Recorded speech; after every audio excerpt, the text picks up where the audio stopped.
ক্ষমতার চেয়ারটা খুব মজার, কিন্তু আবার খুব রিস্কও আছে, এটাও মনে রাখবেন। আপনারা দেখেছেন যে কিভাবে গণভবনের ইট ভেঙে নিয়ে গেছে, শেখ হাসিনার খাট ভেঙে নিয়ে গেছে, শেখ হাসিনার শাড়ি কিভাবে নিয়ে গেছে। এটা হলো আক্রোশ। যে গণভবনে বসে জনগণের উপর অত্যাচার চালিয়েছেন, ওগুলো মনে করছে এটা একটা প্রতীক। কাজেই বলবো এই সরকারের এখনো সময় আছে। আমরা বলবো সময় আমরা দিতে চাই, জনগণ দিতে চায়, কিন্তু সেই সময়টা তো কাজে লাগতে হবে। 100 দিন পার হয়ে গেছে, কিন্তু সময়টা কতটুকু কি দিতে পেরেছেন জনগণ তো সেটা হিসাব কিতাব করবেই। তা না হলে কি হবে? তা না হলে যেমনি আওয়ামী লীগ মুক্তিযুদ্ধ ও মুক্তিযোদ্ধাদেরকে নিয়ে ব্যবসা করেছে, কয়দিন পরে আপনাদেরকেও যাতে না বলে যে 5ই আগস্টের অভ্যুত্থানে যারা শহীদ হয়েছেন তাদেরকে নিয়েও আপনারা সেই কাজ করছেন, এটা যাতে কেউ না বলে এখন থেকেই আপনাদের সেই ব্যাপারে সচেতন হওয়া দরকার। কারণ পরিষ্কার কথা যেটা আমরা বলতে চাই, যে যত কথাই বলেন, সেই স্বাধীনতার আগে থেকে ভোটের জন্যই লড়াই করছি। পাকিস্তান আমার ভোটের অধিকার দেয় নাই, লড়াই করেছি।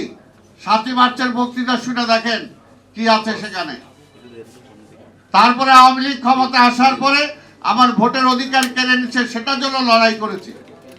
গত 17টা বছর আমরা লড়াই করেছি ভোটের জন্য। ভোটের কথা বলবো না, আমরা তো কি বলবো? জনগণের প্রতিনিধি জনগণ নির্বাচিত করতে পারবে না, আমরা এটা চাবো না, তা কি চাবো? একটা অনির্বাচিত সরকার চাবো? কোন অবস্থাতে অনির্বাচিত সরকার দীর্ঘদিন ক্ষমতায় থাকতে পারে না। যদি থাকে তাহলে আরেকটা ফ্যাসিস্টের জন্ম হয়। যেমনি এখন অনেকে উকিঝুঁকি, যাদের বক্তব্যে অনেকটা সেই রকম মনে হয়। কাজে বক্তব্য দেওয়ার ব্যাপারে সবাইকে সচেতন থাকা দরকার। আমরা চাই ভোটের অধিকার মানুষ ফিরে পাক। সরকারে কারা থাকবে সেটা জনগণ ম্যান্ডেট দিবে, কারা সরকার, কারা রাষ্ট্র পরিচালনা করবে, এটা পরিষ্কার। এই ব্যাপারে কোনো আপোষ নাই।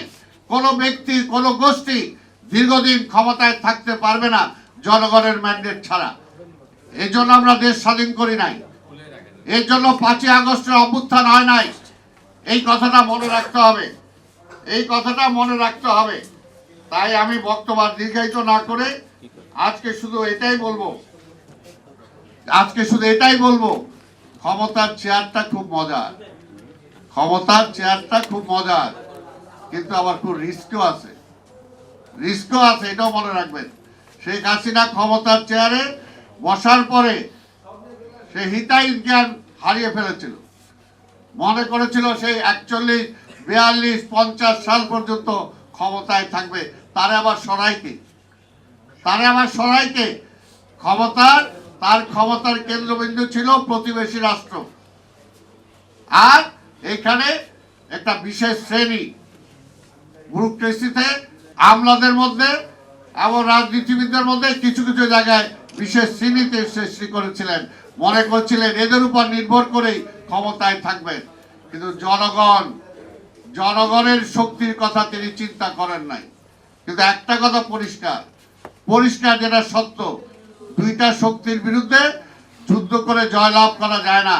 একটা হলো জনতার শক্তি, আরেকটা হলো প্রকৃতির বিপক্ষে দাঁড়িয়ে।